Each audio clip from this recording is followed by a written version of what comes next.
seorang pendeta Inggris yang berpura-pura masuk Islam hanya demi bisa naik haji, berniat membongkar kebohongan agama ini. Namun di depan Ka'bah, rencana itu berubah total. Ia justru malah kehilangan akal sehatnya dan terjerumus ke dalam kegilaan yang tidak terduga. Gereja tua di pusat kota London itu tampak megah meskipun mulai dimakan usia. Jendela kaca patri berwarna-warni memantulkan cahaya matahari pagi, menambahkan suasana sakral di dalamnya. Di tengah ruangan, di atas mimbar kayu tua itu, berdiri seorang pria berusia lebih dari 50 tahun. Namanya adalah Caleb Whitgrave, pendeta senior yang dikenal luas sebagai pengkritik agama-agama lain. Wajahnya dingin, matanya tajam, dan nada bicaranya tegas. Ia tidak pernah menyembunyikan pandangannya yang keras, terutama terhadap Islam. Jubah hitam yang panjang yang ia kenakan membuat sosoknya tampak lebih berwibawa di mata para jemaat. Saudara-saudara, di dunia ini banyak kepercayaan yang dibungkus rapi sebagai kebenaran, tapi jangan tertipu. Banyak dari itu hanyalah buatan manusia. Satu di antaranya adalah Islam. Mereka mengklaim bahwa wahyu membawa pesan langit, tapi mari kita jujur. Semua ritual dan ajaran itu adalah konstruksi budaya dan politik yang dibungkus dengan rasa takut. Ucap Caleb membuat khotbahnya dengan suara berat. Suasana gereja pun hening dan beberapa orang mengangguk pelan. Tepuk tangan pelan terdengar dari bangku belakang. Caleb tersenyum tipis. Ia tahu khotbahnya kali itu akan membawa memicu kontroversi. Dan memang itu yang ia harapkan. Caleb bukan pendeta biasa. Dia selama bertahun-tahun dikenal sebagai penulis buku laris bertema kritik agama. Ia juga seringkali tampil di televisi sebagai narasumber dalam perdebatan lintas keyakinan. Dulu kutipan-kutipannya banyak dibagikan di media sosial. Namun dalam beberapa tahun terakhir popularitasnya mulai menurun. Buku terakhirnya tidak laku seperti sebelumnya. Undangan wawancara pun juga semakin jarang datang. Caleb tahu, di dunia yang cepat berubah, orang-orang banyak berhenti bicara, akan cepat dilupakan. Beberapa minggu terakhir ia seringkali menghabiskan waktu lama di ruang kerjanya yang sunyi. Ruangan itu penuh dengan rak buku tinggi yang menjulang, berisi segala macam referensi, dari mulai filsafat klasik, sejarah agama, hingga teori konspirasi. Lampu meja kecil menyala redup, menemani malam-malam panjang yang ia habiskan sendirian di sana. Di sanalah sebuah gagasan liar muncul di kepalanya. Bukan ide biasa, sebuah ide yang bisa mengangkat namanya kembali ke permukaan. Ia kemudian menatap sebuah foto tua Ka'bah yang pernah ia potong dari majalah National Geographic. Foto itu ia tempelkan di dinding, tepat di depan meja kerjanya, sebuah tempat yang menjadi pusat perhatian dunia setiap tahun. Jutaan orang datang ke sana hanya untuk mengelilingi bangunan tersebut yang berbentuk kubus hitam. Lalu sebuah kalimat muncul di kepalanya. Bagaimana jika aku masuk ke dalam situ, bukan untuk percaya, tapi untuk membongkar semuanya? Caleb tahu, ini bukanlah ide yang normal, tapi ia juga tahu, dunia menyukai sesuatu yang ekstrim. Ia tidak akan sekedar mengkritik Islam di luar. Ia akan menyusup masuk. Ia akan berpura-pura masuk Islam, lalu pergi haji, menjalani semua ritual, dan merekam semuanya dari sudut pandang orang dalam. Bukan untuk mencari kebenaran, tapi untuk membuktikan bahwa tidak ada yang ajaib di sana, tidak ada yang suci, hanya kerumunan yang terjebak dalam kepercayaan yang sudah terlalu lama diwariskan. Dengan cepat ia mulai menyusun rencana. Ia mempelajari dasar-dasar Islam hanya sebatas untuk terlihat meyakinkan, menghafal kalimat syahadat, mempelajari gerakan sholat, dan membaca beberapa doa pendek. Ia juga mulai menghubungi orang-orang yang ia percaya untuk membantu proyek ini. Ia akan membuat dokumenter rahasia, tim kecil, 2 orang videografer, kamera tersembunyi, identitas baru, nama muslim baru. Ia pilih nama Khalil bin Whitman, sebuah nama yang cukup masuk akal untuk seorang mu'alaf dari Inggris. Semua persiapan dilakukan secara hati-hati, tidak boleh ada yang tahu niat aslinya. Caleb juga bahkan memesan gamis putih dan peci dari toko online. Ia juga mulai menumbuhkan janggut tipis. Semuanya dirancang agar ia benar-benar terlihat seperti orang yang baru saja masuk Islam dengan tulus. Malam-malamnya kini tidak lagi diisi dengan menulis buku atau menyusun khutbah. Ia habiskan waktu menonton video tutorial wudhu, sholat, dan tata cara haji. Ia di awal itu merasa geli memang, tapi seiring waktu semuanya terasa semakin nyata.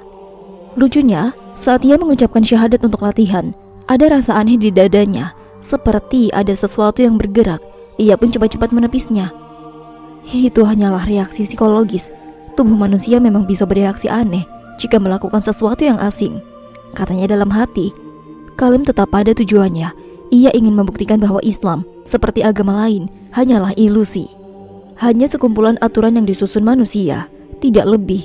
Ia membayangkan nanti, setelah pulang dari Mekah, ia akan duduk di depan kamera dan berkata, "Saya menjalani semua itu, dan saya tetap tidak menemukan Tuhan. Tidak ada mukjizat, tidak ada getaran langit, hanya barisan orang yang tersesat." Itulah yang ingin ia tampilkan ke dunia.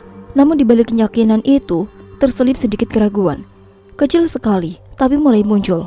Mungkin karena ia terlalu sering mendengar doa-doa dalam bahasa Arab, mungkin karena ekspresi wajah orang-orang yang ia tonton di video, atau mungkin karena jauh dari dalam dirinya ada bagian kecil yang tidak ingin semua ini hanya sekedar permainan. Tapi Kalim menolak pemikirannya. Ia tidak datang untuk mencari keyakinan baru, ia datang untuk menghancurkan yang lama. Ia belum tahu bahwa rencananya akan berjalan sangat jauh dari dugaan. Kalim duduk sendirian di ruang kerjanya yang senyap. Di hadapannya ada laptop terbuka, sebuah cangkir kopi hitam yang mulai dingin, dan puluhan lembar catatan berserakan di meja. Suara jarum jam tua di dinding menjadi satu-satunya bunyi di ruangan itu. Sudah 3 hari ia tidak keluar rumah. Jendela-jendela tertutup rapat, tirai digulung, ponsel dimatikan. Kalim tidak ingin ada gangguan. Ia fokus sepenuhnya pada misi yang sedang ia siapkan. Di layar laptopnya, video tutorial ibadah haji berjalan dengan pelan. Seorang pria Arab menjelaskan tata cara memakai ihram. Kalim memperhatikan detail demi detailnya. Ia berhenti, mencatat, lalu memutar ulang. Setiap gerakan, setiap bacaan, semuanya harus ia pahami dengan baik. Bukan untuk menyerap nilai spiritualnya, tapi agar aktingnya sempurna. Buku-buku kecil itu tentang Islam telah menumpuk di sebelah kanan. Ia tidak membacanya dari awal sampai akhir. Ia hanya mencari bagian-bagian yang penting. Syariat sah haji, doa-doa pendek, dan ucapan-ucapan yang biasa diucapkan jemaah. Baginya, ini adalah riset peran, seperti aktor yang memerankan karakter dari dunia asing. Malam itu ia memanggil 2 orang kepercayaannya, yaitu Markus dan Felix. Keduanya adalah videografer freelance yang sudah sering bekerja dengannya untuk proyek dokumenter. Mereka datang membawa tes kamera dan juga laptop.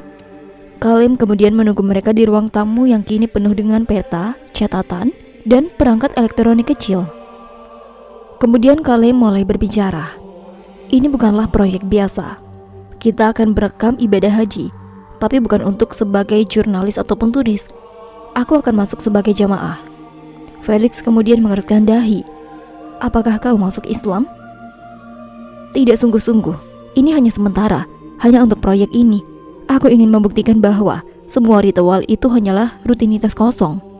Tidak ada yang sakral di dalamnya, dan aku ingin kita semua menunjukkan itu ke dunia." Keduanya saling pandang, lalu akhirnya duduk. Mereka tahu proyek semacam ini bukanlah tanpa resiko, tapi mereka juga tahu hasilnya bisa jadi sangat besar. Dokumenter ini bisa viral, bisa masuk festival, bisa menciptakan gelombang kontroversial, dan bagi mereka itu artinya ada sebuah peluang. Kalim menunjukkan rencana lengkapnya, rute perjalanan, biro haji internasional yang akan digunakan, titik-titik aman untuk merekam, dan perlengkapan yang dibutuhkan. Ia juga menunjukkan paspor atas nama barunya, yaitu Khalil bin Whitman. Semuanya sudah siap. Mereka sepakat menggunakan kamera tersembunyi, ukurannya kecil, bisa dipasang di kancing baju. Suara direkam dengan mikrofon mini di balik kerah. Bahkan ada drone lipat seukuran tangan yang akan mereka uji di luar jam ibadah. Semua teknologi itu legal, kecuali digunakan untuk memata-matai ibadah suci. Mereka semuanya harus dilakukan secara diam-diam. Selama seminggu penuh mereka berlatih. Kalim mencoba untuk pakaian ihram. Ia belajar melilitkan kain putih polos itu di depan cermin. Berkali-kali gagal. Kain terlepas, simpulnya lepas, posisinya salah. Tapi ia terus mencoba. Bagi Kalim, ini adalah bagian dari penyamaran. Dan ia tidak boleh terlihat seperti pemula. Felix mengajarinya cara menyembunyikan kamera di bawah pakaian. Markus mencoba berbagi pengaturan suara mikrofon agar tidak terhalang. Semuanya berlangsung seperti latihan operasi rahasia. Kalim juga mempersiapkan narasi dokumenternya. Ia menulis garis besar naskah, yaitu bagian awal akan menunjukkan dirinya sebagai mu'alaf.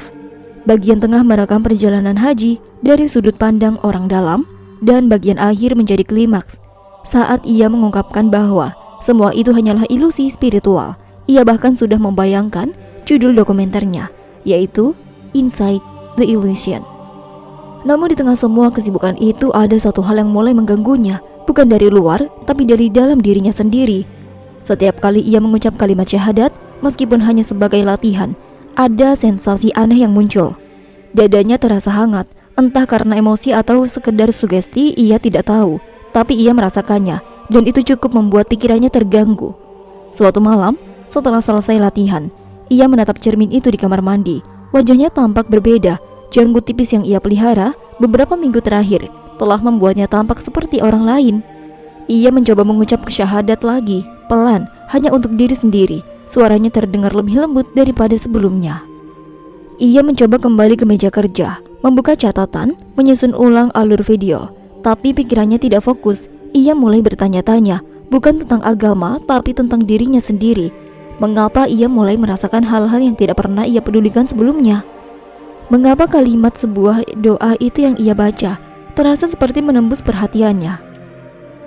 Hari keberangkatan pun ditetapkan. 12 hari lagi, mereka akan terbang ke Jeddah. Kalem mencatat semua detail keberangkatan, koper, dokumen, kamera, pengaturan baterai, lokasi penginapan, nomor kontak darurat, dan tempat ibadah terdekat untuk observasi. Malam terakhir sebelum keberangkatan, Kalem duduk sendirian di ruang kerjanya. Di tangannya buku catatan hitam bertuliskan rencana besar. Ia membaca halaman pertama, kalimat yang ia tulis 3 minggu lalu. Ia menatapnya, lalu menutup bukunya pelan. Untuk pertama kalinya ia tidak yakin apakah kalimat itu masih sekuat dulu. Tapi rencana sudah berjalan, tidak ada jalan mundur. Pagi itu kabut tipis menyelimuti bandara Heathrow. Seperti biasa di musim panas London, suhu udara yang sejuk justru membuat Kalem serasa semakin waspada. Ia berdiri di antrian keberangkatan internasional, mengenakan gamis putih dan peci bersih. Penampilannya sangat jauh dari citra dirinya yang dulu, pendatang flamboyan dengan jas mahal dan dasi warna mencolok. Tangannya menggenggam paspor atas nama Khalil bin Whitman. Foto dirinya di halaman depan tampaknya asing, dengan janggut tipis dan ekspresi serius. Beberapa petugas imigrasi melirik, tapi tidak satu pun curiga. Semua berjalan lancar, seperti yang ia rencanakan. Di belakangnya, Markus dan Felix ikut dalam antrian. Mereka membawa tas kecil dan perlengkapan perekaman tersembunyi. Keduanya juga menyamar sebagai jemaah. Markus mengenakan gamis abu-abu. Felix memakai pakaian putih seperti Kalem. Tidak ada yang terlihat mencolok. Semua ini adalah bagian dari skenario. Begitu memasuki ruang tunggu, Kalem menatap layar keberangkatan. Penerbangan ke Jeddah dijadwalkan berangkat tepat pukul 9 pagi. Ia duduk mengatur napas, berusaha menenangkan pikirannya. Namun untuk pertama kalinya sejak rencana ini dimulai, ada sesuatu yang terasa aneh.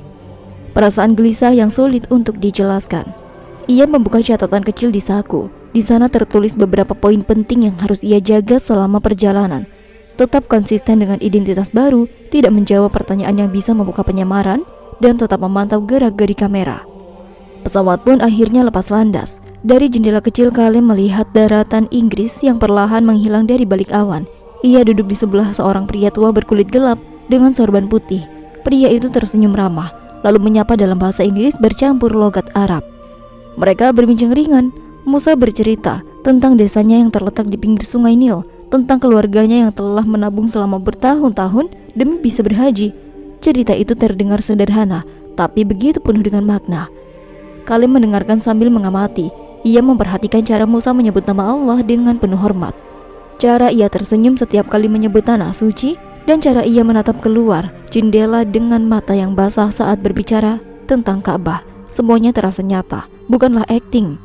Kalem mencoba tetap menjaga jarak emosional. Ia mengingatkan dirinya sendiri bahwa ini hanyalah bagian dari skenario besar. Tapi semakin lama berbincang, semakin sulit baginya untuk tidak merasakan sesuatu. Saat makanan dibagikan, Musa membaca doa pendek sebelum makan. Kalem menatapnya diam-diam. Ia tidak mengucap apapun, tapi dalam hati muncul pertanyaan kecil. Mengapa doa itu terasa menenangkan, meskipun aku tidak sepenuhnya paham maknanya? Perjalanan memakan waktu hampir 7 jam. Selama itu Kalem menyaksikan banyak hal yang tidak ia duga. Jemaah yang saling membantu, anak kecil yang duduk di pangkuan ibunya, membacakan doa dari buku kecil. Seorang pria tua yang sulit berjalan, tapi tetap menolak kursi roda, dibantu oleh 3 orang tidak dikenal yang dengan sabar menuntunnya ke toilet. Tidak ada yang memperhatikan Kalem. Ia hanya satu dari ratusan penumpang yang mengenakan pakaian serupa. Namun di dalam dirinya sesuatu mulai bergerak. Bukan rasa bersalah, tapi ada semacam kekaguman terhadap ketulusan orang-orang di sekitarnya. Pesawat mulai menurunkan ketinggian. Di luar jendela, cahaya kota Jeddah tampak seperti kilauan bintang di permukaan bumi. Kalem menatap ke bawah dengan pandangan kosong. Pikirannya melayang. Sebelum mendarat, para penumpang mengencangkan sabuk pengaman. Musa merapikan sorbannya dan menghela napas panjang. Begitu roda pesawat menyentuh landasan, para penumpang serempak mengucapkan hamdalah. Kalem mengangkat alis. Ia tidak menyangka ungkapan itu keluar begitu alami dari puluhan mulut di sekitarnya, seolah mereka satu suara dan satu jiwa. Mereka turun dari pesawat dengan tertib. Panas udara Jeddah langsung menyambut. Ini bukan London, ini bukan Eropa. Ini dunia yang sama sekali baru bagi Kalem.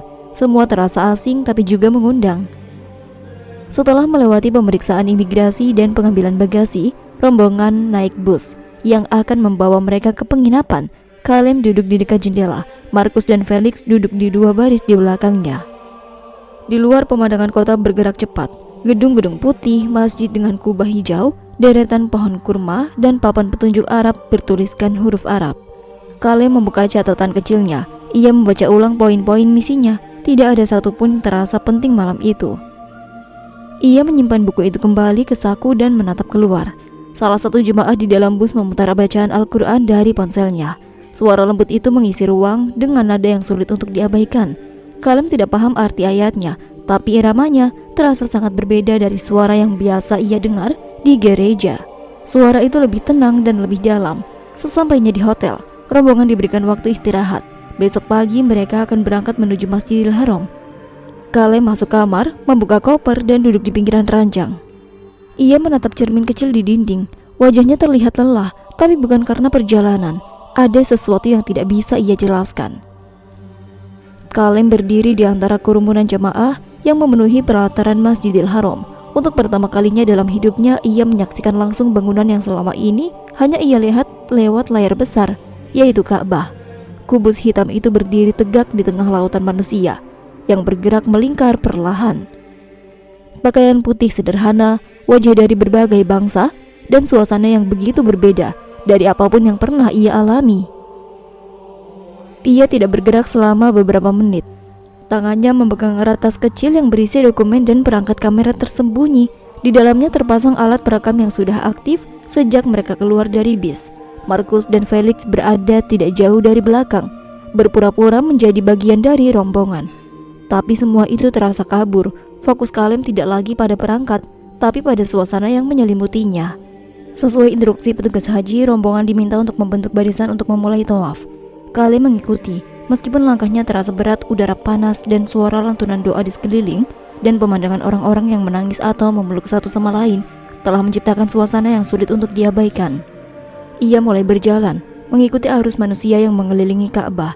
Langkah pertama terasa biasa saja, tapi saat memasuki putaran kedua, ia menyadari sesuatu yang tidak ia duga. Semua orang di sekitarnya terlihat benar-benar hadir. Bukan hanya secara fisik tapi juga secara batin. Wajah-wajah yang memancarkan keikhlasan, mata yang memejam dengan penuh doa. Tidak ada yang bermain peran, tidak ada yang berpura-pura.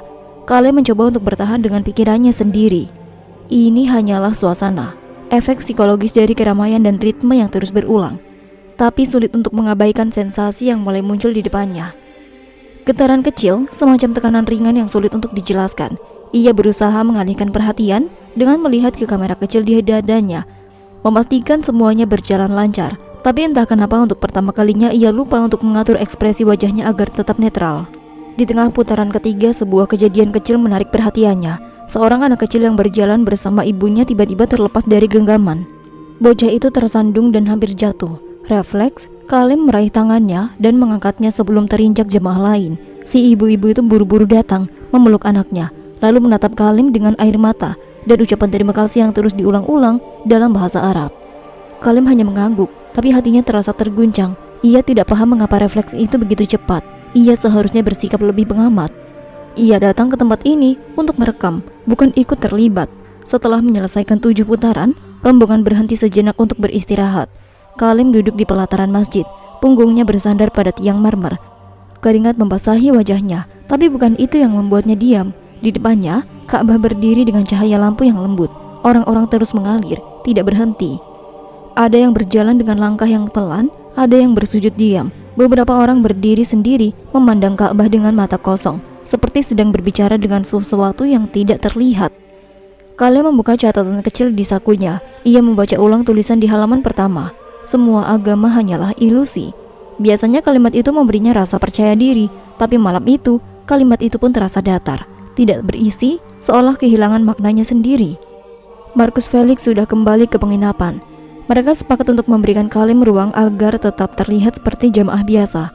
Kalem setuju, ia ingin menyelesaikan misinya sendiri, tapi sekarang duduk sendiri di tengah pelataran yang luas. Ia merasa sangat kecil.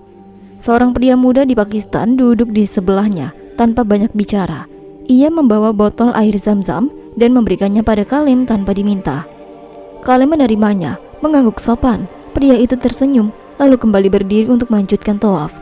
Kalem menatap botol itu. Air bening dalam wadah plastik sederhana. Ia tahu cerita air zam-zam. Ia membacanya di beberapa buku yang ia pelajari sebelum berangkat, tapi melihatnya secara langsung, diambil langsung dari sumber yang diyakini berasal dari ribuan tahun lalu, memberikan kesan yang berbeda. Ia meminumnya seteguk. Rasanya seperti air biasa, tapi ada sensasi dingin yang tidak biasa. Langit malam Mekah cerah. Bintang-bintang terlihat jelas. Angin membawa aroma kayu gaharu dan wewangian khas yang digunakan para petugas masjid. Kalem memejamkan mata sebentar. Ia tidak tahu sudah berapa lama ia duduk di sana. Dalam keheningan, ia mendengar suara azan dari pengeras suara masjid. Lantunan itu mengalun lembut tapi tegas. Orang-orang berhenti, berdiri, dan mulai merapatkan barisan. Kalem ikut berdiri. Ia tidak tahu harus kemana, tapi seseorang menepuk pundaknya dan menunjukkan tempat di sebelahnya. Tanpa sadar ia berdiri dalam shaf. Bahunya bersentuhan. Suara imam mulai terdengar, melantunkan ayat-ayat Al-Quran. Kalem tidak mengerti isinya, tapi nadanya begitu membawa ketenangan yang aneh. Ia tidak ikut sujud. Ia hanya berdiri, diam, menatap Ka'bah dari sudut matanya. Tapi di dalam dirinya pertanyaan-pertanyaan yang dulu terdengar tegas kini mulai berganti dengan keraguan. Malam itu Kalem tidak kembali ke hotel. Ia tetap duduk di pelataran masjid hingga fajar mulai menyingsing. Suaranya tidak terdengar, tapi pikirannya sibuk. Untuk pertama kalinya dalam hidupnya Kalem mulai bertanya, apa yang sebenarnya terjadi padaku? Dalam pertanyaan itu, perlahan mulai mengubah arah dari seluruh rencana yang ia susun dengan sangat rapi. Sejak malam pertama di pelataran Masjidil Haram, tidur Kalem tidak lagi sama. Ia tidak langsung kembali ke penginapan setelah sholat subuh. Ia duduk lama di sudut masjid, memandangi Ka'bah dalam diam. Wajahnya datar, tapi di dalam pikirannya muncul banyak pertanyaan yang tidak mudah dijawab. Ketika akhirnya kembali ke hotel, Marcus dan Felix sedang memeriksa hasil rekaman dari sebelumnya. Mereka tampak puas. Kamera di baju Kalem menangkap banyak momen dramatis, seperti tawaf, tangisan jamaah, dan beberapa cuplikan Kalem sendiri yang tampaknya ikut terhanyut. Mereka mengira itu adalah bagian dari akting. Kalem hanya mengangguk kecil, enggan berbicara terlalu banyak. Siangnya ia tidur, tapi tidurnya tidak nyenyak. Ia bermimpi dirinya sedang berjalan sendirian di padang pasir yang luas. Tidak ada pohon, tidak ada bayangan, hanya angin dan pasir sejauh mata memandang. Tiba-tiba muncul suara yang memanggil namanya, Kalem. Lalu sunyi. Ia mencari sumber suara, tapi tidak menemukan siapa-siapa. Ketika ia menoleh ke belakang, bayangan Ka'bah berdiri di kejauhan. Tapi setiap kali ia melangkah mendekat, jaraknya tetap sama. Ia terbangun dengan napas berat. Jantungnya berdetak lebih cepat dari biasanya. Keringat dingin membasahi pelipis meskipun AC di kamar cukup dingin. Ia duduk di pinggir tempat tidur, menatap kosong ke arah dinding. Mimpi itu terasa terlalu nyata. Sepanjang hari itu, ia tidak banyak bicara. Bahkan saat Felix mengajaknya membahas rencana pengambilan gambar di Arafah dan Mina, Kalem hanya menjawab singkat. Ia merasa pikirannya tidak fokus, seolah ada sesuatu yang menempel di dadanya dan tidak mau lepas. Malam berikutnya mimpi itu kembali, tapi kali ini berbeda. Dalam mimpinya ia berada di dalam sebuah ruangan gelap. Tidak ada pintu, tidak ada jendela, hanya cahaya samar dari atap yang entah berasal dari mana. Di tengah ruangan itu ada meja kayu, dan di atasnya sebuah buku hitam yang terbuka. Kalem mendekat. Ia melihat tulisan-tulisan yang tidak ia pahami, tapi saat mencoba menyentuhnya, suara keras menggema. Mengapa kau datang ke sini bukan untuk mencari kebenaran? Ia tersentak bangun, keringatnya lebih deras. Ia langsung mengambil air dan meneguknya sampai habis. Mimpi itu bukan mimpi biasa. Kalem bukan orang yang percaya hal-hal mistis. Selama ini ia hidup dengan logika dan data. Tapi mimpi yang muncul berulang-ulang itu mulai mengusik keyakinannya.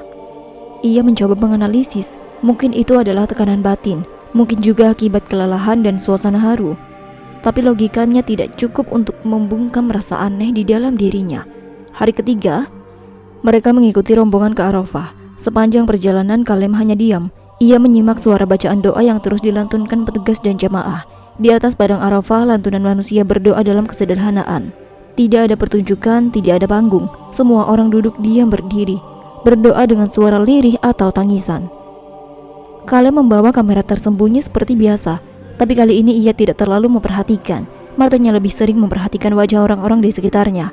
Ada seorang pria tua dari India yang duduk sendirian sambil menangis. Ada seorang perempuan muda dari Malaysia yang menggenggam tasbih erat-erat. Ada anak kecil yang duduk di pangkuan ibunya, tertidur dengan tenang. Semua orang tampak membawa sesuatu yang berat di dalam hati mereka. Tapi di tempat itu, beban itu seperti diluruhkan. Kalem melihatnya, ia menyaksikannya dan entah kenapa ia merasa menjadi seperti orang asing di tengah kerumunan yang sangat manusiawi. Malam harinya mimpi itu datang lagi, tapi kali ini ia melihat dirinya sendiri berdiri di depan Ka'bah. Tidak ada orang lain, hanya dirinya dan bangunan itu. Ia ingin bicara tapi tidak ada suara yang keluar dari mulutnya. Tiba-tiba Ka'bah mulai bersinar dan mengeluarkan suara lembut yang terdengar. Yang kau cari bukanlah bukti, tapi perlawanan. Tapi perlawanan terhadap apa? Ia bangun sambil mengarang pelan, matanya sembab, tangannya gemetar saat meraih catatan kecil di mejanya. Ia menuliskan satu kalimat. Apa benar aku datang hanya untuk membuktikan Islam salah? Markus mendekatinya saat sarapan. Kau terlihat capek. Mungkin harus istirahat dulu sebelum ke Mina nanti malam. Kalem mengangguk. Ia tidak menceritakan mimpinya. Ia sendiri belum tahu apa artinya. Tapi satu hal yang ia tahu pasti, dirinya mulai goyah. Ia membuka laptopnya dan mengatur ulang beberapa video yang sudah direkam. Suaranya terdengar jelas saat bicara sendiri di kamar sebelum keberangkatan, penuh dengan percaya diri dan nada yang mengejek. Tapi ketika ia menonton rekaman terbaru, dengan wajah dirinya yang berdiri di antara jemaah haji, ada sesuatu yang berbeda. Ekspresinya berubah, matanya tidak lagi tajam, melainkan kosong. Bahkan beberapa kali tampak mematung seperti orang linglung. Kalem menutup laptop itu cepat. Ia tidak sanggup menontonnya lebih lama. Hari-hari berikutnya berjalan dengan suasana yang semakin aneh baginya. Bukan karena orang lain itu berubah, justru karena dirinya sendiri mulai merasakan hal-hal yang tidak bisa ia jelaskan dengan logika biasa. Tidurnya tidak lagi nyenyak, mimpinya datang setiap malam, dan pertanyaan dalam hatinya juga mulai tumbuh semakin besar. Ia tidak mengatakannya kepada siapapun, tapi jauh di dalam dirinya, Kalem tahu rencananya sudah tidak berjalan sesuai jalur. Ia merasa seperti memasuki ruang yang tidak punya jalur keluar. Semua yang awalnya ia kendalikan perlahan berubah menjadi sesuatu yang jauh lebih besar dari dirinya. Dan malam itu, sebelum tidur, ia akhirnya berbisik. Kalau semua ini bukan kebetulan, ia harus bersiap kehilangan semua yang dipercaya. Sejak malam di Mina, suasana batin Kalem makin sulit untuk dijelaskan. Waktu berjalan pelan, tapi pikirannya seolah tidak berhenti. Ia bangun lebih awal dari jemaah lain. Saat orang-orang tertidur di beberapa tenda putih yang berjajar rapi, Kalem justru duduk termenung di luar, menghadap ke arah bukit. Udara semakin sejuk. Angin menggerakkan ujung-ujung kain ihram yang menggantung, tapi ada sesuatu yang mengganggu kepalanya, seperti suara samar yang berbisik entah dari mana. Awalnya ia mengira itu hanya suara angin atau orang yang sedang membaca doa dari kejauhan, tapi suara itu kembali muncul, kali ini lebih jelas. Kalem kemudian menoleh cepat. Tidak ada siapapun, hanya beberapa tenda tertutup dan jejak kaki yang masih baru di tanah berpasir. Ia berdiri mencoba mencari arah sumber suara, tapi tidak ada apa-apa. Ia berjalan ke sisi lain tenda, masih tidak menemukan siapa-siapa. Nafasnya mulai berat, tangannya gemetar. Ia masuk kembali ke tenda dan duduk. Tidak lama Felix terbangun, dan kemudian mereka membicarakan soal suara misterius itu. Hari itu mereka dijadwalkan untuk melempar jumroh. Ratusan ribu orang bergerak melalui lokasi yang telah disiapkan. Kalem ikut rombongan. Kamera kecil di bajunya masih menyala, tapi kali ini ia tidak fokus pada dokumentasi. Jalannya lambat. Ia merasa kepalanya berat, seolah ada suara lain yang terus mengikutinya dari belakang. Sesampainya di tempat lempar jumroh, Kalem berdiri mematung. Ia melihat beberapa orang melempar kerikil sambil membaca doa. Ada yang menangis, ada yang bersuara lantang. Tapi ia hanya berdiri diam, tangannya gemetar saat mengambil batu dari kantong kecil. Ketika tiba giliran melempar, ia memejamkan mata. Tangan kanannya terangkat, tapi batu itu tidak langsung dilempar. Ia mendengar suara itu lagi, kali ini seperti datang dari dalam dadanya. Kau tidak percaya pada ini, tapi kenapa kau ragu melempar? Kalem menjatuhkan batu itu. Wajahnya menegang. Keringat mulai mengalir deras meskipun suhu belum terlalu panas. Ia melihat sekeliling, semua orang khusyuk dalam doa. Tidak satu pun memperhatikannya. Ia berjongkok menarik napas panjang, lalu berdiri lagi. Dengan gemetar ia mengambil batu baru dan melemparkannya. Suara jatuhnya terdengar seperti dentuman keras di telinganya. Padahal tidak ada yang istimewa, hanya satu batu kecil mengenai dinding beton. Selesai melempar, ia berjalan cepat meninggalkan tempat itu. Dadanya begitu sesak. Felix yang memperhatikan dari kejauhan segera menyusul. Malamnya ia mengalami gangguan. Kali ini bukanlah mimpi. Saat semua orang tertidur, Kalem terbangun oleh suara azan dari kejauhan. Tapi yang membuatnya ketakutan bukanlah suara azan itu, melainkan bayangan yang dilihatnya di sisi tenda, yaitu sesosok siluet berdiri membelakanginya, tidak bergerak. Ia pikir itu mungkin adalah bayangan jamaah lain di luar. Tapi saat ia bangkit dan membuka kain tenda, tidak ada siapapun. Ia duduk kembali, menutup matanya dengan kedua tangan. Pikirannya campur aduk. Semua logika yang dulu ia pegang erat mulai terlepas satu persatu. Ia membuka catatan kecilnya, membaca ulang kalimat yang dulu ia tulis dengan penuh keyakinan. Tapi saat membacanya sekarang, kata-kata itu terasa kosong. Tidak ada kekuatannya lagi. Besoknya mereka kembali ke Masjidil Haram untuk tawaf perpisahan. Kalem berjalan paling belakang. Tubuhnya lemas, wajahnya pucat, seperti orang yang sudah tidak tidur berhari-hari. Di tengah tawaf, langkahnya semakin lambat. Ia mulai merasa mual. Suara di sekelilingnya terdengar seperti gema yang tidak berujung. Ia mencoba melangkah, tapi kakinya goyah. Saat itulah ia melihat sesuatu yang membuatnya berhenti total. Di antara kerumunan jamaah, ada seseorang yang memandang langsung ke arahnya. Seorang pria berpakaian putih, wajahnya teduh tapi tidak dikenalnya. Pria itu tidak tersenyum, tidak juga marah. Hanya menatap dengan pandangan yang lurus, seolah tahu semua isi hati Kalem. Kalem kemudian terdiam. Kerumunan berjalan melewatinya. Pria itu pun ikut menghilang dalam arus. Tapi tatapannya tertinggal di kepala Kalem. Untuk pertama kali sejak ia menginjak tanah suci, Kalem merasa takut bukan karena ancaman, tapi karena ia merasa seperti sudah telanjang tanpa topeng, tanpa pembenaran, tanpa alasan. Di penginapan, Kalem tidak bisa berkata apa-apa. Markus dan Felix membiarkannya sendirian di kamar. Ia tidak menyentuh makan malam, tidak juga membuka laptop. Ia hanya duduk, memandangi lantai, bibirnya kering, matanya sembab. Tangannya bergetar saat menyalakan lampu kecil di meja. Malam itu ia menangis, bukan karena takut, tapi karena untuk pertama kalinya dalam hidup ia benar-benar merasa kecil. Kalem bangun sebelum subuh, tapi bukan karena alarm atau suara dari luar. Ia terbangun karena mendengar sesuatu, yaitu sebuah bisikan pelan, lembut, tapi terus-menerus memanggil namanya. Bukan Kalem, bukan pula Khalil, tapi suara itu menyebutnya tanpa nama, hanya dengan rasa. Suara itu tidak bisa ia lukiskan, tidak ada bahasa yang ia bisa menjelaskannya. Ia duduk di pinggir ranjang, tubuhnya berkeringat waktu AC kamar masih menyala. Jam dinding menunjukkan waktu sekitar pukul 4 pagi. Di luar, suara langkah jemaah mulai terdengar. Sebagian bersiap ke Masjidil Haram untuk sholat subuh. Tapi Kalem tidak punya niat untuk keluar, tidak hari ini. Namun suara itu muncul lagi, kali ini seperti dalam dadanya. Bangkitlah. Kalem memejamkan mata, menutup telinganya dengan kedua tangan. Ia menggigit bibir bawah, mencoba untuk mengalihkan perhatian. Tapi suara itu tidak hilang. Ia berdiri dengan tubuh goyah, seperti orang yang baru saja sembuh dari demam tinggi. Ia melangkah ke kamar mandi, membasuh wajahnya, menatap cermin. Wajahnya tampak asing, mata cekung, pipi tirus, kulitnya lebih pucat dari biasanya. Janggut tipis yang ia dulu pelihara hanya untuk peran kini terlihat seperti milik pria yang tersesat di tempat yang tidak ia pahami. Kalem memutar akaran air wudhu, meskipun niatnya belum sepenuhnya jelas. Tangannya bergerak otomatis. Ia membasuh tangan, wajah, kepala, lalu kaki. Gerakan yang dulunya hanya ia pelajari untuk berpura-pura, kini terasa seperti ritual kecil yang mengalir dirinya. Tidak ada naskah, tidak ada kamera, tidak ada rencana, hanya dirinya dan suara yang terus memanggil dari dalam. Tanpa berkata-kata pada Felix dan Markus, Kalem mengambil kain ihram dan berjalan keluar. Udara subuh masih lembut, angin gurun menyapu pelan wajahnya.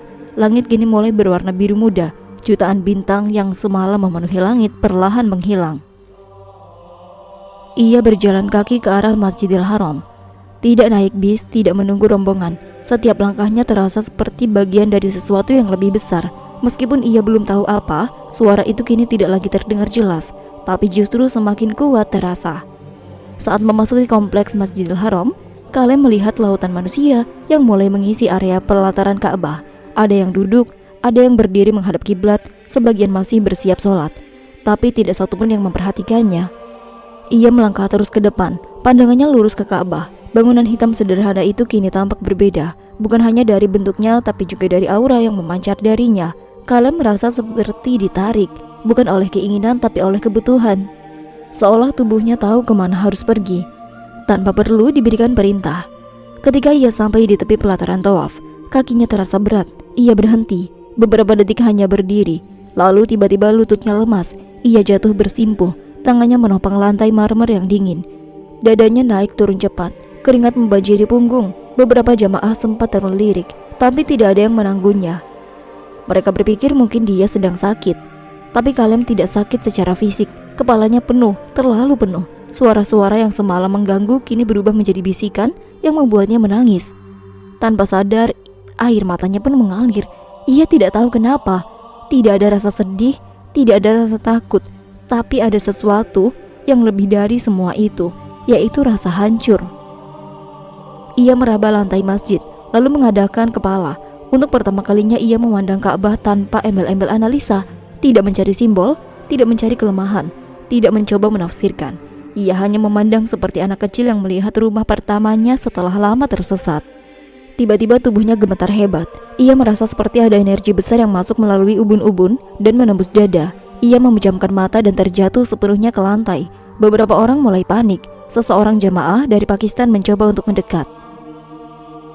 Kalem tidak bisa menjawab apapun. Matanya terbuka tapi kosong. Bibirnya bergerak-gerak, tapi tidak jelas apa yang dia ucapkan. Tangannya mencoba meraih sesuatu di udara, seolah ada sosok tak kasat mata yang berdiri di hadapannya. Beberapa petugas masjid datang. Mereka mengangkat tubuh Kalem dan membawanya ke ruang medis. Felix dan Markus baru tahu kejadian itu sekitar setengah jam kemudian, setelah ada pengumuman bahwa seorang jemaah asing pingsan di area Ka'bah. Di ruang medis, Kalem mulai sadar, tapi tidak berarti sepenuhnya. Matanya kosong, pandangannya melayang. Ia tidak menjawab ketika dokter bertanya, tidak bicara sama sekali, hanya diam, tersenyum tipis, senyum yang tidak memiliki arah. Petugas medis mencatat bahwa pria ini kemungkinan mengalami kelelahan berat atau tekanan mental. Tapi Felix tahu, ini bukanlah kelelahan biasa. Kalem adalah pria yang sangat rasional, tapi hari ini wajahnya seperti anak kecil yang melihat sesuatu yang terlalu besar untuk dipahami. Malam itu Kalem tidak kembali ke hotel. Ia dirawat sementara di ruangan khusus. Markus duduk di sampingnya, memandangi tubuh pria yang dulunya begitu yakin dengan rencana gilanya. Felix berdiri di dekat jendela. "Apa kau lihat wajahnya?" katanya pelan. Markus mengangguk. "Iya, sepertinya dia baru pulang dari tempat yang tidak ada di dunia ini." Felix tidak menjawab. Ia hanya mengamati Ka'bah dari kejauhan, yang kini tampak seperti pusat semesta, begitu tenang, teguh, dan tidak terusik oleh siapapun yang datang dengan kesombongan. Dan Kalem, ia mulai tertawa kecil, bukan tawa keras, hanya suara lirih seperti anak kecil yang sedang bermain sendiri. Wajahnya tetap tersenyum, tapi matanya kosong. Sejak pagi itu, Kalem tidak lagi menjawab panggilan dunia. Ia masih hidup, tapi pikirannya sudah tidak tinggal di sana. Felix menatap layar kamera yang sejak malam itu ia simpan di bawah bantal. Ia sudah memutar ulang rekaman yang menampilkan Kalem terjatuh di pelataran Ka'bah berkali-kali, tapi bukan untuk mencari sesuatu yang spesifik. Ia hanya mencoba mengerti. Sejak Kalem dibawa ke ruang perawatan sementara di dalam kompleks Masjidil Haram, keadaannya belum membaik. Secara fisik ia memang sehat, tidak ada demam, tidak ada luka. Tapi jiwanya entah dari mana.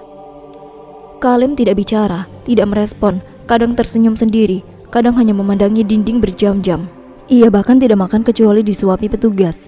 Di hari-hari sebelumnya, Kalem adalah pria rasional yang punya agenda ketat dan rencana yang tidak pernah meleset. Tapi sekarang, ia bahkan tidak mengenal kamera yang disodorkan ke wajahnya. Mereka hanya punya waktu beberapa hari sebelum masa visa berakhir. Pihak biro perjalanan mulai mempertanyakan kenapa Khalil bin Whitman tidak muncul lagi dalam rombongan. Mereka bisa saja mencium keanehan. Kalem tidak punya keluarga yang bisa dihubungi di sistem mereka, dan Felix sadar jika ini dibiarkan pihak berwenang bisa mencurigai sesuatu yang lebih serius. Setelah malam itu, Felix dan Markus mulai mempertimbangkan rencana alternatif.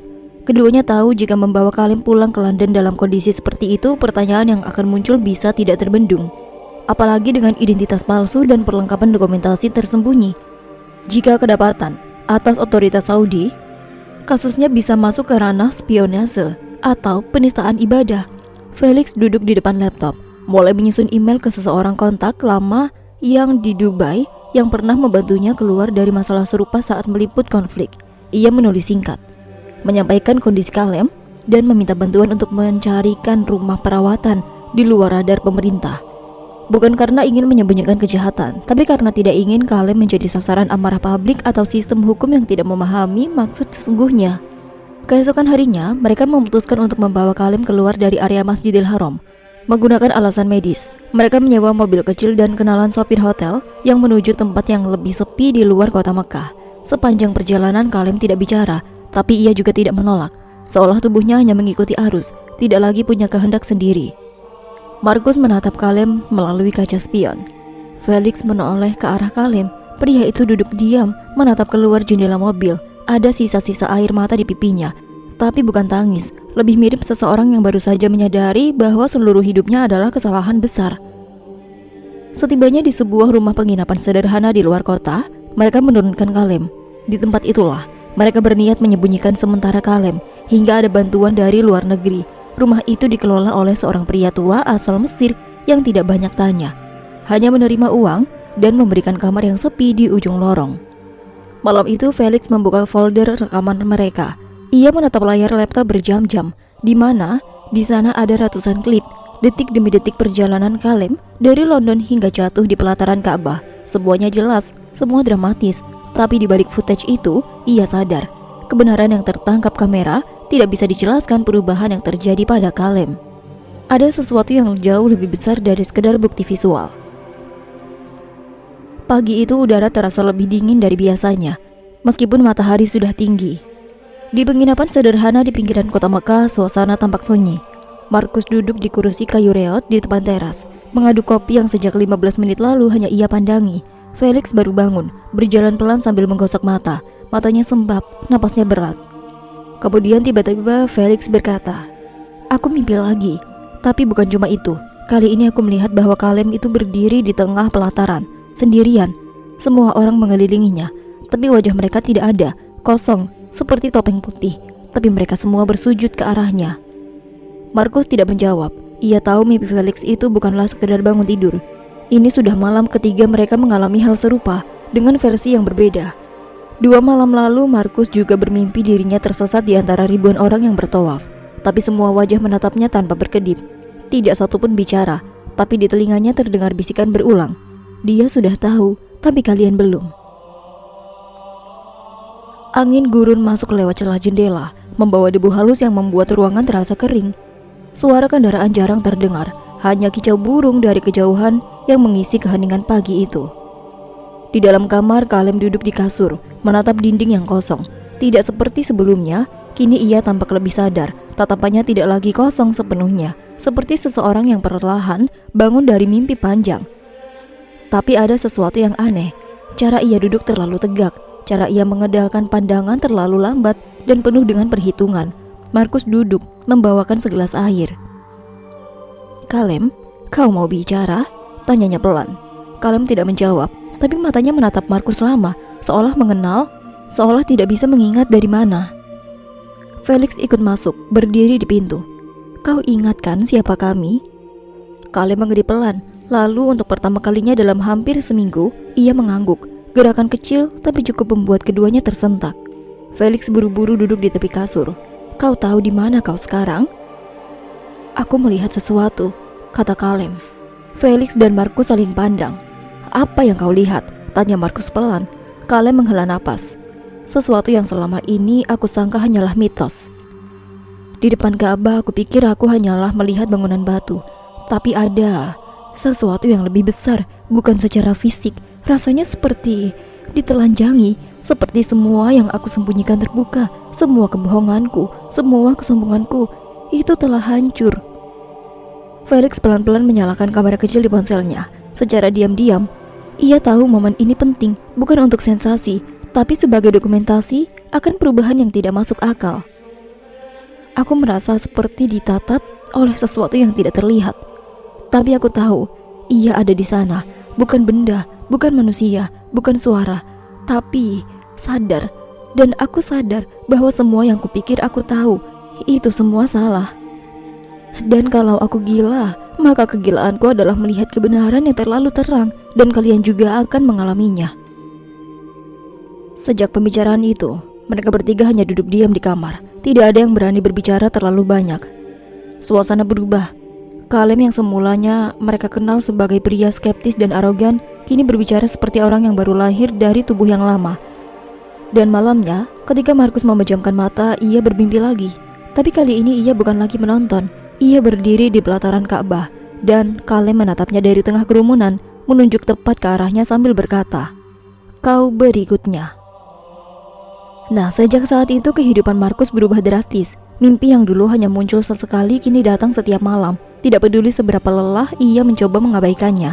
Dalam mimpi itu ia kembali ke pelataran Ka'bah, tempat Kalem berdiri menatapnya dengan tatapan tajam. Tapi kini Markus bukan lagi hanya sebagai pengamat. Ia merasakan sesuatu yang berbeda, seperti ada beban berat yang menempel di dadanya, membuat setiap tarikan napas terasa lebih sulit. Keesokan harinya, Markus merasa lelah itu sekaligus gelisah. Matanya merah dan pandangannya kabur, seperti seseorang yang tidak pernah tidur selama berhari-hari. Ia mencoba mengalihkan pikirannya dengan berbicara pada Felix dan Kalem, tapi keduanya juga tampak tenggelam dalam kebingungan dan ketakutan masing-masing. Situasi yang awalnya terasa seperti misteri perlahan berubah menjadi tekanan yang nyata. Kalem, yang baru saja mulai mengingat sebagian dirinya, mulai menunjukkan perubahan sikap. Dari pria yang dulu dingin dan tertutup, kini ia lebih terbuka tapi juga lebih waspada. Hari-hari berikutnya mereka habiskan untuk mencoba menggali lebih dalam ingatan Kalem. Proses itu memang tidak mudah. Kalem sering mengalami kilas balik yang membuatnya kesakitan secara fisik dan emosional. Kadang ia berteriak dalam tidur, terkadang terdiam selama berjam-jam tanpa respon. Felix dan Markus berusaha menjaga semangatnya, tetapi tekanan semakin terasa berat. Kalem menutup matanya lagi dan ia mulai bicara. Ada sebuah organisasi, itu rahasia. Mereka tahu tentang sesuatu yang lebih besar dari apa yang kita bayangkan. Mereka mengawasi, bahkan sebelum aku lahir. Mereka yang membuatku meninggalkan semua dan mencoba hidup sebagai orang biasa. Mereka menyebut diri mereka sebagai penjaga. Mereka bertugas menjaga sesuatu yang sangat berbahaya, sesuatu yang bisa mengubah dunia jika sampai lepas kendali. Setiap generasi, ada seseorang yang terpilih untuk menjaga rahasia ini. Aku adalah salah satunya, tapi aku gagal. Aku melarikan diri, berharap itu akan menghilangkan beban, tapi ternyata tidak. Mereka itu adalah pesan dari masa depan, dari masa lalu, atau mungkin dari sesuatu yang tidak bisa dijelaskan. Tapi aku yakin, kalau ada yang tidak menghadapi ini, sekarang semuanya bisa berakhir buruk. Kita harus kembali ke Mekah, ke tempat itu, tidak hanya untuk ritual, tapi untuk menemukan jawaban yang menghadap apapun yang menunggu. Persiapan pun dimulai. Mereka mengatur jadwal, mencari informasi lebih dalam, dan memperkuat diri secara fisik dan mental. Tapi Markus tahu, kekuatan terbesar yang mereka butuhkan bukan terletak pada tubuh, melainkan pada keyakinan dan keberanian. Ketika tiba saatnya, mereka berangkat menuju Mekah, kota yang dulunya hanya Markus kenal sebagai tujuan spiritual. Kini berubah menjadi medan pertempuran batin yang begitu rumit. Di setiap sudut kota, Markus merasa ada sesuatu yang mengawasi, sesuatu yang tidak kasat mata tapi sangat nyata. Malam sebelum hari besar, Markus terjaga lagi oleh mimpi yang lagi sama. Kali ini Kalem tidak hanya menunjuk ke arahnya, tapi juga berbicara dengan suara yang dalam dan tegas. Keringat dingin membasahi tubuh Markus. Ia tahu ini bukan hanya soal Kalem atau mimpi, ini tentang dirinya sendiri. Pilihan yang harus ia buat akan menentukan bukan hanya nasib mereka bertiga, tapi mungkin lebih dari itu. Pagi harinya mereka bertemu di pelataran dekat Ka'bah. Kerumunan orang begitu ramai, penuh dengan harapan dan doa. Tapi Markus dan Kalem berdiri dengan ketegangan yang berbeda. Mereka tahu, di balik keramaian ini ada sesuatu yang lebih besar sedang menunggu. Dengan keyakinan yang mulai tumbuh, mereka melangkah maju, menyambut tantangan yang tidak akan menguji iman, tapi juga akan keberanian dan kebenaran tentang diri mereka sendiri. Langit di atas Mekah masih gelap ketika Markus, Kalem, dan Felix memulai langkah mereka ke arah pusat kota. Suasana pagi itu dipenuhi dengan dentuman doa dan alunan suara azan yang menggetarkan jiwa. Namun ketiga pria ini membawa beban yang jauh lebih berat daripada sekedar perjalanan spiritual biasa. Mereka tahu hari itu akan menjadi titik balik dalam perjalanan mereka. Bukan hanya secara fisik, tapi juga mental dan emosional. Ketika mereka melangkah melewati gerbang kota, Markus menatap sekeliling dengan mata waspada. Seperti ada sesuatu yang berbeda dari Mekah yang ia kenal selama ini. Tidak hanya keramaian biasa, tapi juga aura ketegangan yang terasa di udara. Wajah-wajah orang berlalu lalang tanpa khusyuk. Namun beberapa di antaranya memancarkan kecemasan yang sulit disembunyikan. Kalem telah melangkah di depan, matanya tetap tajam, mengamati setiap sudut. Markus mencoba menahan diri. Ia mengingat kata-kata Kalem malam sebelumnya tentang pilihan, tentang keberanian yang ia harus tunjukkan. Ia sadar, ini bukan hanya soal mereka bertiga, melainkan tentang sesuatu yang jauh lebih besar dan berbahaya. Setelah menempuh perjalanan singkat, mereka tiba di sebuah bangunan tua yang tersembunyi di balik gang sempit. Tempat itu bukan sekedar bangunan biasa. Dari luar, tampak seperti rumah kosong yang terlupakan. Tapi dari dalam, ada ruangan rahasia yang penuh dengan artefak dan dokumen berharga. Kalem membuka sebuah lemari tua dan mengeluarkan sebuah buku tebal berkulit tua. Ini adalah catatan leluhur penjaga, katanya sambil meletakkan buku itu di atas meja. Felix membuka halaman pertama dengan hati-hati. Tulisannya sudah pudar, tapi kalimat-kalimatnya masih bisa dibaca dengan jelas. Kalem menarik napas panjang. Penjaga adalah kelompok yang bertugas melindungi rahasia kuno yang sangat kuat. Rahasia itu berhubungan dengan energi yang bisa mengubah dunia jika jatuh ke tangan yang salah. Setiap generasi memiliki satu orang yang dipilih untuk menjaga rahasia itu, dan aku adalah orang itu. Mereka pun mulai membaca catatan itu dengan seksama. Buku itu berisi sejarah panjang, aturan ketat, dan peringatan tentang bahaya besar yang sedang mengintai. Salah satu bagian paling mengejutkan adalah tentang sebuah artefak kuno yang disebut Hati Cahaya, sebuah sumber energi yang sangat kuat dan berbahaya jika disalahgunakan. Diskusi mereka kemudian berhenti ketika terdengar suara langkah kaki dari luar. Ketiganya segera memadamkan lampu dan bersembunyi. Seorang pria bertubuh tinggi masuk ke ruangan dengan wajah dingin. Ia membawa sebuah kotak kayu kecil dan mulai memeriksa beberapa dokumen. Markus mengenali pria itu dari mimpi-mimpinya, seorang anggota organisasi penjaga, tapi yang berhaluan berbeda. Mereka bukan penjaga rahasia yang ingin melindunginya, melainkan yang ingin menguasainya. Mereka melangkah perlahan ke lorong gelap. Di balik dinding itu, lorong itu berliku dan penuh dengan jebakan sederhana yang dirancang untuk melindungi rahasia. Setelah beberapa menit berjalan, mereka keluar dari sebuah taman kecil yang bersembunyi di balik bangunan tua itu. Berada di luar, ketiganya menarik napas lega. Namun Markus sadar waktu mereka tidak banyak. Mereka harus segera bertindak untuk menemukan Hati Cahaya sebelum jatuh ke tangan yang salah. Kalem menatap peta kuno yang mereka bawa dari dalam bangunan. Menurut catatan, Hati Cahaya disembunyikan di sebuah gua di luar kota, di balik pegunungan. Lokasinya sangat tersembunyi dan hanya bisa diakses lewat jalur yang sulit. Mereka pun mempersiapkan perlengkapan seadanya dan berangkat ke pegunungan. Dalam perjalanan, ketegangan semakin terasa. Setiap suara di sekitar mereka menjadi ancaman potensial. Mereka tahu musuh tidak hanya mengawasi dari jauh, tapi juga bisa saja sudah berada di dekat mereka. Mereka memasuki gua dengan senter dan langkah hati-hati. Gua itu gelap dan lembab, dengan bebatuan tajam di bawah kaki. Suara tetesan air yang jatuh terdengar bergema, menambah kesan misteri. Di dalam gua, Markus merasakan sesuatu yang aneh, seperti getaran halus yang berasal dari dalam tanah. Ia merasakan energi yang kuat, berbeda dari apapun yang pernah ia alami sebelumnya. Kalem memimpin jalan, mengikuti petunjuk yang dicatatkan. Setelah berjalan beberapa puluh menit, mereka tiba di sebuah ruangan besar yang dipenuhi dengan cahaya lembut yang berkilauan dari sebuah objek di tengah ruangan. Namun sebelum mereka bisa menyentuh artefak itu, suara langkah kaki terdengar dari pintu masuk gua. Mereka berbalik dan melihat sekelompok pria bersenjata muncul. Wajah mereka penuh niat jahat. Pertempuran pun tidak terelakkan. Markus, Kalem, dan Felix berjuang sekuat tenaga. Pertempuran itu tidak hanya melibatkan kekuatan, fisik, dan keyakinan, tapi juga keberanian mereka. Dalam momen yang menentukan itu, Markus merasakan sebuah kekuatan baru yang muncul dari dalam dirinya, seolah mimpi-mimpi dari perjalanan panjangnya selama ini telah membentuknya menjadi pribadi yang lebih kuat. Saat konflik mencapai puncaknya, Kalem berhasil mengambil Hati Cahaya dan mengangkatnya tinggi-tinggi. Cahaya dari artefak itu menyebar ke seluruh gua, membuat para penyerang mundur dan akhirnya menyerah. Dengan napas tersengal dan tubuh penuh luka, ketiganya berdiri bersama. Mereka tahu perjuangan ini belum selesai, tapi kemenangan kecil ini telah memberikan mereka harapan baru.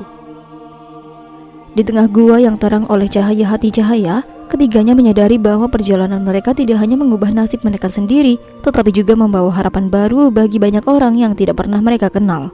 Setelah pertempuran sengit di gua, suasana di Mekah perlahan kembali tenang. Namun ketegangan itu hanyalah sebentar. Markus, Kaleb, dan Felix menyadari bahwa kemenangan mereka membawa tanggung jawab yang lebih besar daripada sebelumnya.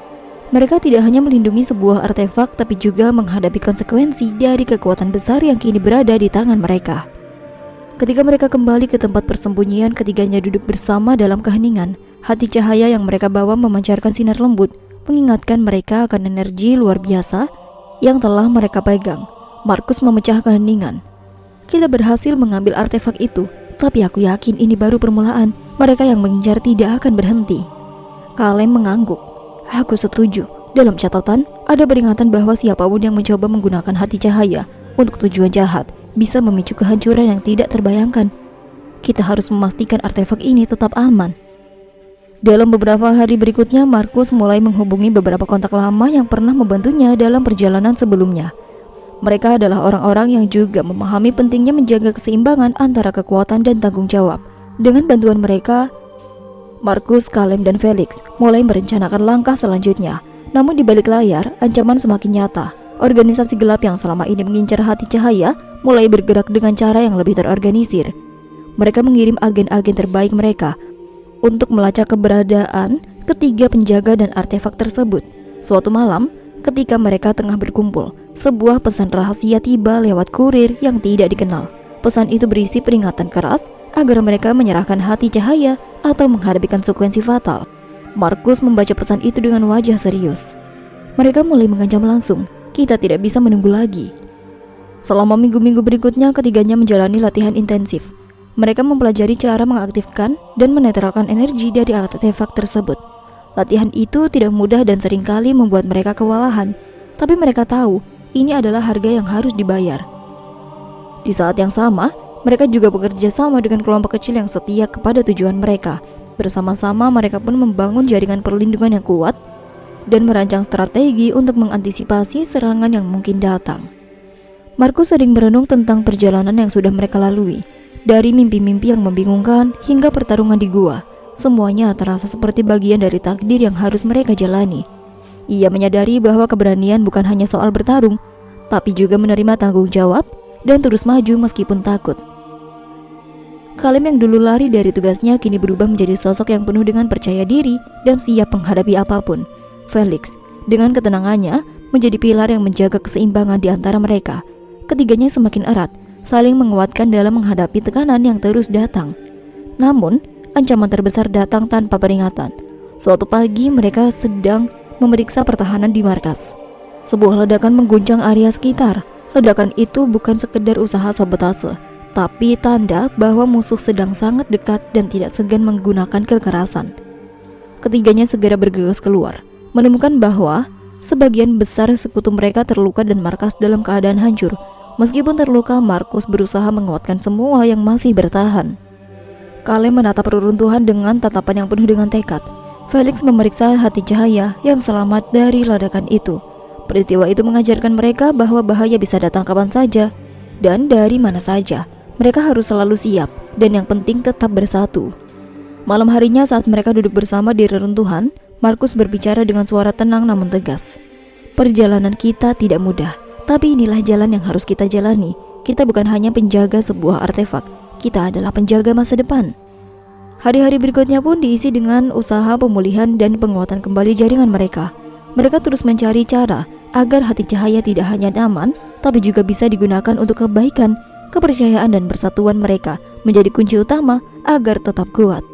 Dengan keheningan malam, Markus sering termenung memikirkan apa arti semua ini. Ia tahu apa yang mereka lakukan mungkin tidak akan pernah diketahui oleh banyak orang. Namun ia percaya bahwa setiap tindakan kecil mereka memiliki dampak yang besar. Kaleb yang kini berdiri tegak dan penuh dengan tanggung jawab, mengingatkan dirinya bahwa lari bukanlah pilihan lain. Ia harus menjadi penjaga sejati, bukan hanya untuk dirinya tapi juga untuk semua orang yang bergantung padanya. Dalam beberapa minggu berikutnya, jaringan aliansi mulai terbentuk. Tokoh-tokoh dari berbagai latar belakang seperti ilmuwan, mantan tentara, hingga ahli strategi bergabung untuk mendukung tujuan yang sama. Markus, Kaleb, dan Felix terus memperkuat diri mereka sendiri sambil membangun kepercayaan di antara anggota aliansi. Namun, membangun aliansi itu tidak selalu mudah. Ada perbedaan kepentingan seperti ego dan juga kekuatan yang harus dihadapi. Suatu malam, saat rapat strategi berlangsung, seorang anggota baru yang dikenal dengan nama Arya mengajukan ide untuk mengumpulkan intelijen yang lebih efektif untuk menggunakan teknologi canggih. Di sisi lain, Kale mengambil peran aktif dalam melatih pasukan aliansi. Ia mengajarkan teknik bertarung dan efektif serta cara memanfaatkan kekuatan artefak secara maksimal. Felix fokus pada diplomasi dan hubungan antar anggota aliansi. Di sela-sela proses pemulihan, Markus mengadakan pertemuan untuk menyatukan visi dan meningkatkan semangat semua anggota. Ia mengingatkan bahwa kekuatan mereka tidak hanya berasal dari artefak, tapi juga dari persatuan dan keyakinan pada tujuan bersama.